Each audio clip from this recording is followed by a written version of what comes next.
EVM के बावजूद भी भारतीय जनता पार्टी और आरएसएस को हराया जा सकता है। 5000 केस दर्ज होने चाहिए आरएसएस और बीजेपी के कार्यकर्ताओं के खिलाफ। हम बजरंग दल को, और बजरंग दल से मेरा मतलब बजरंग दल नहीं है, कोई भी ऐसा संगठन जो आतंकवादी गतिविधियों में लिप्त होगा उसको बैन करेंगे, उसके खिलाफ सख्त कार्रवाई करेंगे।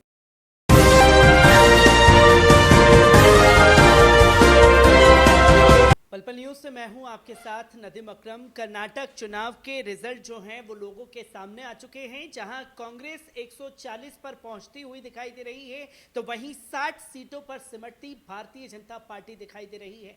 पर कर्नाटक चुनाव में जो मुद्दों पर भारतीय जनता पार्टी चुनावी मैदान में थी, उन मुद्दों का जिक्र होना जरूरी है।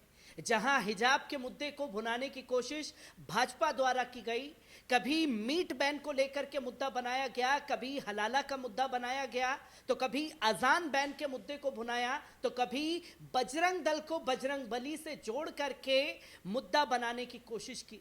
और जब यह भी नहीं काम आया तो केरला स्टोरी का प्रचार खुद देश के प्रधानमंत्री द्वारा किया गया। आज कर्नाटक चुनाव के रिजल्ट पर बात करने के लिए हमारे साथ सुप्रीम कोर्ट के सीनियर एडवोकेट महमूद पराचा साहब मौजूद हैं। सर, जिस तरीके से मुस्लिम पोलराइजेशन की कोशिश भाजपा ने की, तो क्या ये देखा जाए जो रिजल्ट सामने आ रहे हैं वो कर्नाटक में भाजपा के नाटक का अंत है? देखिए, कर्नाटक के चुनाव को बहुत ही ध्यान से समझने की आवश्यकता है, और अगर हम इस चुनाव को ध्यान से नहीं समझेंगे तो आने वाले टाइम में इसका नुकसान बहुत बड़ा होगा। सबसे बड़ी बात जो कर्नाटक के चुनाव से जो 2-3 सबक लेने के हैं वो ये है। पहला, कि ईवीएम के बावजूद भी भारतीय जनता पार्टी और आरएसएस को हराया जा सकता है। पहला सबसे बड़ा सबक ये है। अगर जनता उठ खड़ी हो तो, जनता अगर इतने भारी बहुमत से, इतनी ज़्यादा ताकत से आरएसएस और बीजेपी को वोट नहीं देगी तो ईवीएम भी हराई जा सकती है। पहला सबसे बड़ा सबक ये है। दूसरा सबसे बड़ा सबक जो इस वक्त कांग्रेस पार्टी को लेना होगा वो ये है कि वो इस जीत को अपनी जीत ना समझें। वो इस जीत को आरएसएस और बीजेपी को नकारने की जनता के अज़्म को, उनकी डिटर्मिनेशन को सलाम करें, क्योंकि जनता ने ये इलेक्शन भारतीय जनता पार्टी को हराया है। कांग्रेस क्योंकि वहाँ सबसे बड़ी ऑपोजिशन की पार्टी थी, इसलिए उसको सबसे ज़्यादा फायदा हुआ। तीसरी बात, इसमें हमें जेडीएस जो है, जेडीएस ने जिस तरीके से सब्र, तहम्मुल और जिसको कहा जाए अपनी स्टेट्समैनशिप का इस्तेमाल करके पॉलिटिकल कैंपेनिंग की थी ड्यूरिंग इलेक्शंस, वो चाहते और इसका दबाव उनके ऊपर होगा तो वो इलेक्शन को एक अलग तरीके से मोड़ दे सकते थे आरएसएस और बीजेपी से हाथ मिला के। अब तक उन्होंने ऐसा नहीं किया, तो जेडीएस को भी इस मामले में हम सब लोगों को सलाम करना होगा कि उन्होंने बहुत ही डिसिप्लिन से, बहुत जिम्मेदारी से ये इलेक्शन लड़ा। नहीं तो उनकी सीटें बढ़ सकती थी, भले ही कांग्रेस को और दूसरी पार्टियों को नुकसान। चौथी सबसे बड़ी अहम बात जो है वो ये है कि कांग्रेस के कार्यकर्ता, ये लड़ाई जो जेडीएस के कार्यकर्ता, जो कांग्रेस के कार्यकर्ता थे, जो ज़मीन पे थे, ये लड़ाई में उन्होंने बढ़ चढ़ के कुर्बानियाँ दी हैं। किनके खिलाफ? बजरंग दल, विश्व हिंदू परिषद, आरएसएस के जो गुंडागर्दी लोकल बूथ पर मचाते हैं, लोगों को, जो कमज़ोर तबकों के वोट हैं उनको वोट देने से रोकते हैं और अपने लोगों को से झूठे और नकली वोट दिलवाते हैं, ईवीएम पे कब्जा करते हैं या ईवीएम के माध्यम से अपनी वोट परसेंटेज और बढ़ाने की कोशिश करते हैं।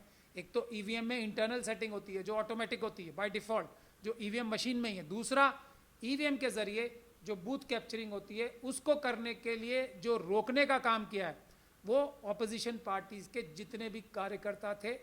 चौथी बड़ी वजह वो है, उनको हमें सबको सलाम करना चाहिए। अब इससे लेसन क्या लेने हैं आगे?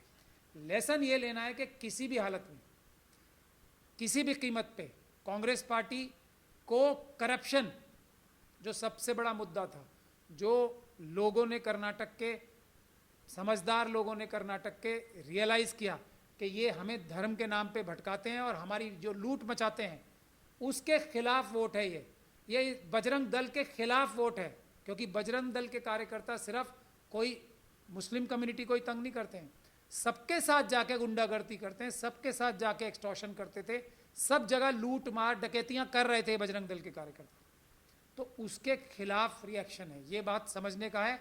और अब जो वादे किए थे कांग्रेस पार्टी ने, ये उसको एक एंडोर्समेंट है। ऑपोजिशन की एक जो बड़ी बात थी कि हम बजरंग दल को, और बजरंग दल से मेरा मतलब बजरंग दल नहीं है, कोई भी ऐसा संगठन जो आतंकवादी गतिविधियों में लिप्त होगा उसको बैन करेंगे, उसके खिलाफ सख्त कार्रवाई करेंगे। ये कार्रवाई अब जनता देखेगी, क्या इन्होंने बजरंग दल के खिलाफ कानूनी कार्रवाई की, क्या इन्होंने जो बजरंग बली का नाम बदनाम किया बजरंग दल के कार्यकर्ताओं ने, उसके खिलाफ कोई कार्रवाई की, ये जनता अब देखेगी। और दूसरे चुनाव जो अब आने वाले हैं, राजस्थान के, तेलंगाना के, नेक्स्ट डोर नेबर है वो, तेलंगाना के, जो छत्तीसगढ़ के, राजस्थान और मध्य प्रदेश के, राजस्थान और छत्तीसगढ़ में कांग्रेस की सरकारें हैं। ये कांग्रेस की लीडरशिप को समझ लेना चाहिए, भ्रष्टाचार के इल्जाम वहां भी लगे, तो कैसे वो इस भ्रष्टाचार, क्योंकि ऐसा नहीं हुआ है कि भारतीय जनता पार्टी को बुरा मान के कांग्रेस को अच्छा मान के वोट मिला हो। लोगों में जो चॉइस है वो कम बुरे की और ज्यादा बुरे की चॉइस है। इसको, ये एक दोस्त की हैसियत से मैं सभी ऑपोजिशन पार्टी के लोगों को बोलता हूं कि इस बात को समझें कि उनको अपने जो जो जो कार्यकर्ता हैं, जो लीडर्स हैं, कार्यकर्ता नहीं, जो लीडर्स हैं, उन पे लगाम रखने की जरूरत होगी। कहीं ऐसा ना हो कर्नाटक में कि बीजेपी वाले 40% लूट मचा रहे थे, कांग्रेस वाले 10% ही लूट मचाने लगे। ये नहीं होना चाहिए। अगर ये हुआ तो उसका असर दूसरे स्टेट्स के इलेक्शन पे जाएगा, खास तौर पे राजस्थान और छत्तीसगढ़ में। मध्य प्रदेश में जो एक एज है, लेकिन कांग्रेस को इस बात का ख्याल रखना चाहिए जो जेडीएस ने वहाँ किया। दूसरी पॉलिटिकल पार्टीज को उनकी इज्जत देनी चाहिए, उनको एडजस्ट करना चाहिए। अभी देश के सामने एक एंटी संविधान पार्टी और एक सोच है, उसको हटाने के लिए सब पार्टीज को एक दूसरे से एडजस्ट करके चलना चाहिए। और ये नहीं बोलना चाहिए कि जैसे उन्होंने कोई बहुत बड़ी फतेह हासिल कर ली हो। ये सिर्फ और सिर्फ कार्यकर्ताओं की जीत है और जनता की जीत है, वहाँ से जिन्होंने खुद आरएसएस और बीजेपी को हराया है। ये बात को ध्यान में रख के आगे की पॉलिसी बनानी चाहिए किसी भी पॉलिटिकल पार्टी को। क्योंकि सर कर्नाटक चुनाव का एक पहलू ये भी निकल करके सामने आया, जैसे कि आपने जेडीएस की बातें बताई, पर यहाँ अगर बात की जाए तो मुस्लिम रेशो की बात की जा रही थी। मुस्लिमों ने एक तरफा वोट जो है वो कांग्रेस को साफ तौर पर दिया, जहां कांग्रेस का वोट पोलराइजेशन पिछली बार घटा था मुस्लिमों को लेकर के, तो वहीं 4.8% बढ़ा है और 5.8% जेडीएस का घटा है। तो मुस्लिमों को लेकर के जो सियासत है और क्या मुस्तकबिल खासतौर पर नजर आने वाला है, क्योंकि आगे चुनाव 2024 का और भाजपा के पास सबसे बड़ा हथियार है हिंदू मुस्लिम की राजनीति। देखिए, इस बात को साफ साफ हमें समझ लेना चाहिए बिल्कुल ध्यान से। कर्नाटक में करीब 17.5 या 18% शेड्यूल कास्ट कम्युनिटी है और उसके बाद कोई 7-7.5% शेड्यूल ट्राइब पॉपुलेशन है। तो ये दोनों मिला के हो गए 18 और 7 25%। उसके बाद मुस्लिम की पॉपुलेशन जो वहाँ पे है करीब 13% है। तो 25 और 13% 38%। उसके बाद जो लिंगायत कम्युनिटी है, जिनकी एक बड़ी डिमांड रही है, इन सब बातों को कांग्रेस अगर नज़रअंदाज करेगी तो लोकसभा का चुनाव जो है राउंड द कॉर्नर है।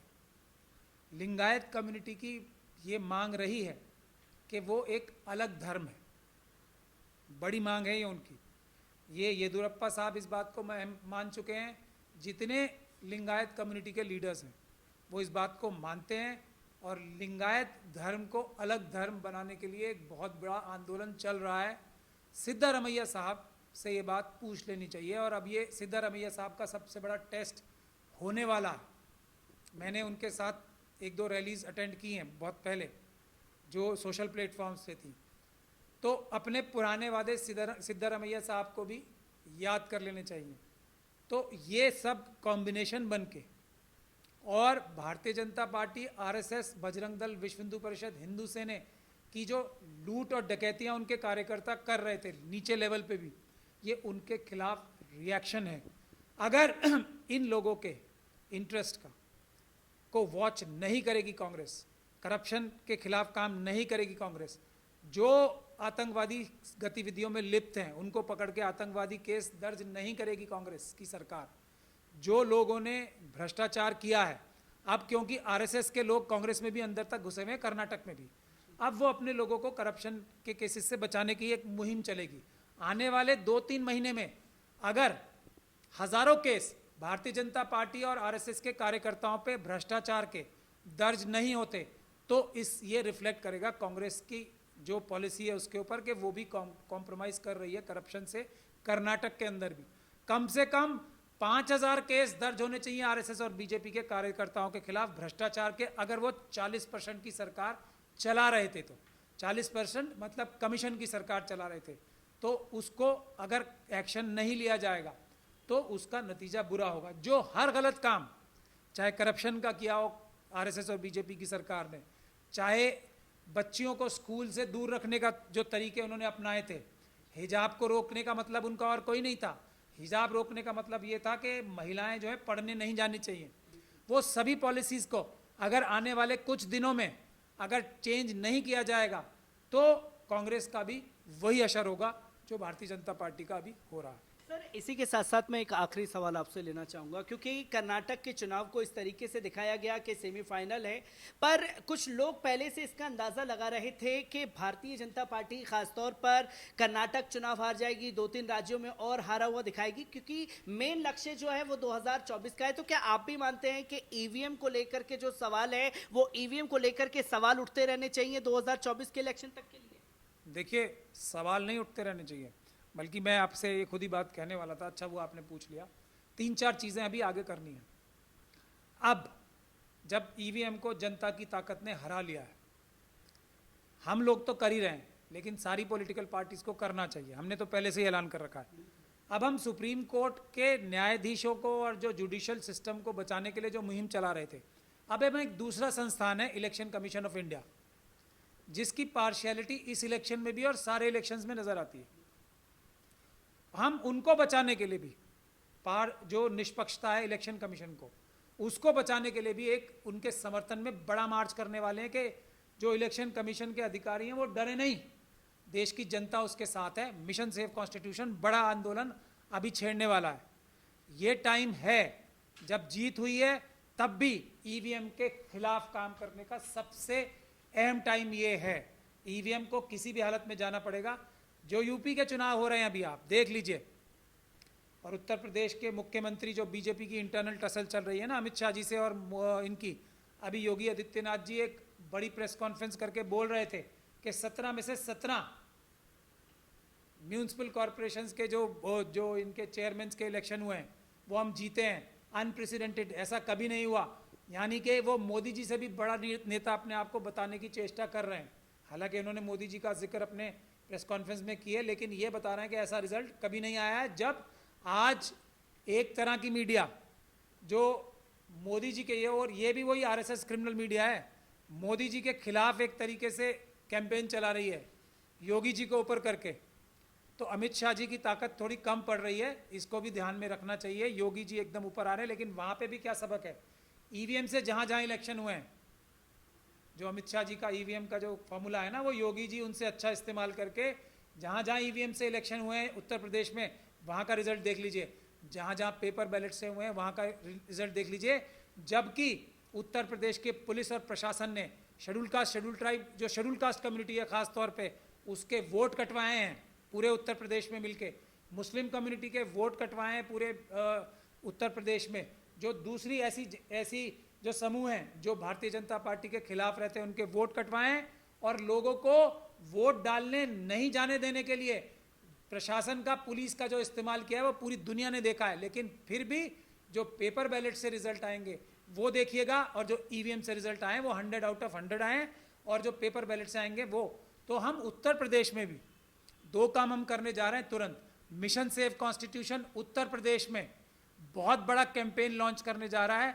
एक तो शेड्यूल कास्ट कम्युनिटी के सारे जितने वोट गायब हैं उनको वापस इलेक्टोरल लिस्ट में लाने का कैंपेन हम चालू करने जा रहे हैं। और हम आह्वान करते हैं सभी उत्तर प्रदेश के वीकर सेक्शन से SC ST OBC और माइनॉरिटीज़ के लोगों से खास तौर पे कि वो मिशन सेव कॉन्स्टिट्यूशन से जुड़ें और अपने वोट चढ़वाने का काम करें। पहली बात, मुस्लिम कम्युनिटी से भी हम आह्वान कर रहे हैं कि मैं अभी दौरा शुरू करने वाला हूं उत्तर प्रदेश का, कि वो अपने वोट बनवाएं और हम वो तरीके उनको सिखाएंगे कि किस तरीके से पुलिस प्रशासन आपको वोट डालने से नहीं रोक पाए, वरना आप लोगों का चुनाव में महत्व भी खत्म हो जाएगा।